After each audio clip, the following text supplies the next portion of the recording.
अस्सलाम वालेकुम MDCAT aspirants.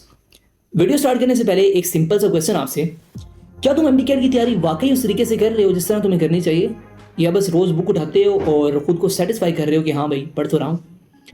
इस वीडियो के आखिर तक तुम्हें इस सवाल का जवाब ही मिल जाएगा और इंशाल्लाह तुम एनालाइज कर पाओगे कि आया मैं अपनी स्टडीज को सही डायरेक्शन में भी लेकर चल रहा हूँ या नहीं। My name is Junaid Khan and I am first year MBBS student at Allama Iqbal medical college Lahore. देखो भाई, मेहनत तो हर कोई करता है, बट रिजल्ट सिर्फ उन लोगों को मिलता है जो कि एक इफेक्टिव प्लान के साथ मेहनत करते हैं।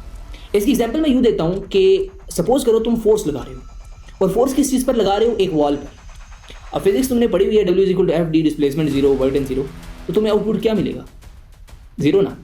अब बच्चे कहते हैं हमने पढ़ाई बहुत की, मेहनत बहुत की, पर रिजल्ट नहीं मिला। तो मैं ये कहता हूँ कि भाई प्लान मैटर करता है, स्ट्रेटजी मैटर करती है। आप एक बार बैठो, एनालाइज करो कि आया मैं जिस पॉइंट पर फोर्स लगा रहा था वाज दैट इफेक्टिव? मैं जो प्लान फॉलो कर रहा था अपना टारगेट अचीव करने के लिए, वाज दैट वर्थफुल और नॉट?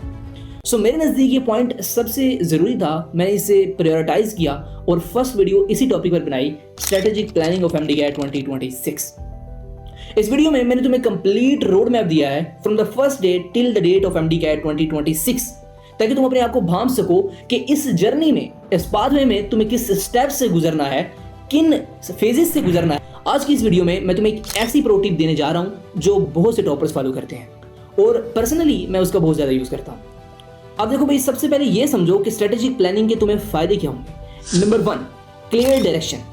जब तुम अपना रोड मैप बनाते हो ना, तो तुम्हें एक क्लियर डायरेक्शन मिलती है। तुम अपना एनालिसिस खुद ब खुद करना स्टार्ट हो जाते हो कि भाई मुझे नेक्स्ट मंथ्स में, नेक्स्ट स्टेप्स में मुझे क्या अचीव करना है। यानी तुम रैंडम और मिसगाइडेड टाइप जो प्लानिंग है उसको टाटा करके एक फोकस्ड स्टडी स्टार्ट करते हो। दूसरा बेनिफिट, टाइम कंट्रोल। पहले टाइम तुम्हें कंट्रोल कर रहा होता है, और एक प्लानिंग बनाने के बाद तुम टाइम को कंट्रोल करते हो। लाइक जब आप एक फेज के लिए एक टाइम अलॉट करते हो, तो जो वक्त गुजरता है आपको एक टेंशन सी होने लगती है कि अगर मैंने वक्त के अंदर काम कंप्लीट ना किया तो नेक्स्ट मंथ एंटर हो जाएगा, नेक्स्ट फेज स्टार्ट हो जाएगा मेरा, और मैं पीछे रह जाऊंगा, वो फिर मेरा बैकलॉग बन जाएगा। तो ये वो पॉइंट होता है जहां पर आप अपना टाइम वाइजली यूटिलाइज करना स्टार्ट करते हो। थर्ड बेनिफिट आपको क्या हासिल होता है? No confusion and clear mindset. जब आप एक रोड मैप को फॉलो करते हो ना और अपना एनालिसिस स्टार्ट करते हो, तब आप बाकी एवरेज बच्चों की तरह डिस्ट्रैक्ट नहीं होते। जो मिसाल के तौर पे फालतू क्वेश्चन है कि अब मैं क्या करूं, कहां से करूं, मुझे समझ नहीं आ रहा, ये क्वेश्चन आपके खुद ब खुद क्लियर होना शुरू हो जाते हैं। क्यों? क्योंकि तुम्हारा माइंड सेट क्लियर हो जाता है, और जब माइंड क्लियर हो जाता है तो परफॉर्मेंस ऑटोमेटिकली बूस्ट कर जाती है। Fourth benefit and the most important one, it gives you consistency. ये road map gives you consistency, क्योंकि मोटिवेशन तो टेम्परेरी होती है and planning makes you disciplined, discipline give you consistency and consistency leads you to success. और देखो प्यारे, MDCAT जो है ना, मोटिवेशन की गेम नहीं है। It's all about discipline, it's all about consistency. Fifth benefit, the last benefit but not the least, progress visibility. जब आप अपना एनालिसिस करते हैं, अपनी प्लान को शेड्यूल करते हैं, तो आप देखते हैं कि मैं प्रोग्रेस भी कर रहा हूं या नहीं कर रहा, कितना टाइम बाकी है, कितना सिलेबस मेरा कवर हो गया है, मुझे नेक्स्ट क्या स्टेप लेना चाहिए अगर मैं पीछे जा रहा हूं अपने टाइम फ्रेम से। ठीक है, यानी आप अपनी प्रोग्रेस आपको क्लियरली विजिबल होने लगती है। आपको समझ आता है कि हाँ मेरी स्पीड स्लो है या मुझे तेज करने की जरूरत है, और मुझे कितनी ज़्यादा मेहनत और करनी है अपने इस फेज को अच्छी तरह से कंप्लीट करने के लिए। तो ये वो 5 बेनिफिट्स हैं जो एक अच्छी प्लानिंग से आपको हासिल होते हैं। अब जो मैंने आपको प्लानिंग बताई हुई है, आप उसको भी एज इट इज फॉलो कर सकते हैं, या आप उसको अपने हिसाब से अ लिटिल बिट मॉडिफाई कर सकते हैं। अब बात आती है उस लास्ट टिप की, उस लास्ट प्रो टिप की जो मैंने शुरू में कहा था कि मैं आपको बताऊंगा। और वो टिप ये है कि एलॉन मस्क का नाम सुना है आपने? एलॉन मस्क दुनिया का मशहूर तरीन और अमीर तरीन इंसान।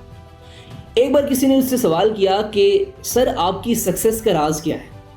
तो जानते उसने क्या जवाब दिया?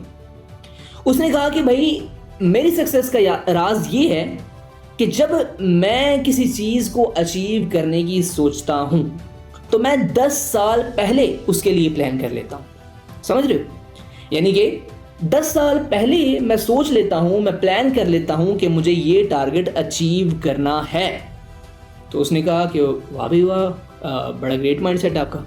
तो उसने कहा सुनो, ये बात राज की नहीं है, राज की बात ये है जो मैं तुम्हें अगली बात बताने जा रहा हूं।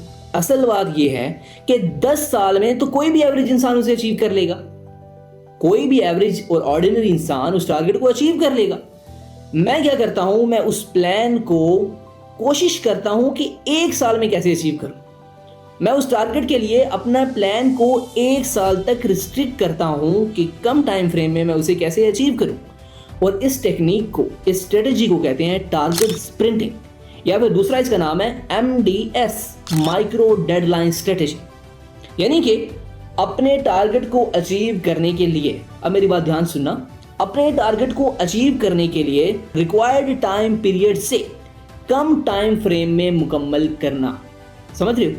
अपने टारगेट को अचीव करने के लिए रिक्वायर्ड टाइम पीरियड से कम टाइम फ्रेम में अचीव करना क्या कहलाता है? Target sprinting.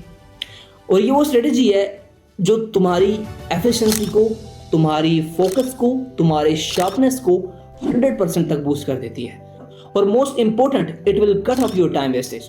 बिकॉज जब तुम 1-2 माह के काम को 1 माह में करने की कोशिश करोगे तो ऑटोमेटिकली तुम वहां पर टाइम ज्यादा इन्वेस्ट करोगे और बहुत कम चांसेस होंगे कि तुम अपना टाइम इधर उधर फालतू में जाया करो। और देखो, इस स्ट्रेटेजी को अप्लाई करने की कोशिश करने का भी तुम्हें फायदा है। क्यों? क्योंकि अगर तुम 2 महीने का काम 1 महीने में कंप्लीट करने की अटेम्प्ट करते हो तो मिसाल के तौर पे 1 महीने में तुमसे कंप्लीट नहीं हुआ, लेकिन 1 महीना 5 दिन में हो जाएगा, 1 महीने 10 दिन में हो जाएगा, या 1 महीना 15-20 दिन में हो जाएगा।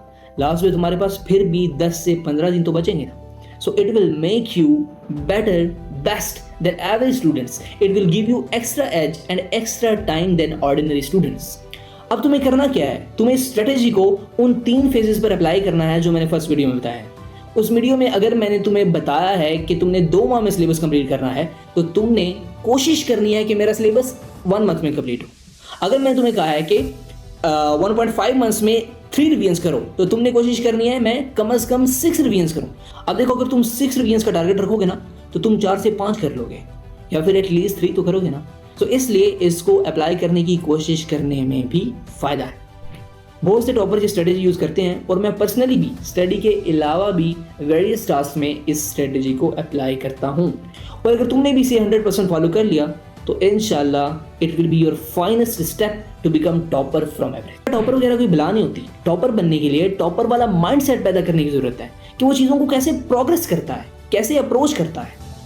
तो इस तरह की स्ट्रेटेजीज अगर तुम भी फॉलो करोगे तो इंशाल्लाह there will be next your turn. So that was all about today's video. In the next video इंशाल्लाह वो जो 3 फेसेस मैंने फर्स्ट वीडियो में बताए हैं वो मैं डिटेल से कवर करने जा रहा हूँ। मैं आपको बताऊंगा कि उसमें किन फैक्टर्स का आपने ध्यान रखना है, कौन सी गलतियां हैं जो नहीं करनी, कौन सी गलतियां हैं जो मैंने की थी और आपने नहीं करनी। अगर इस वीडियो में आपको मेरी कोई एक बात भी इफेक्टिव लगी तो इस वीडियो को लाइक करें, सब्सक्राइब करें, एंड इंशाल्लाह see you soon in the next video.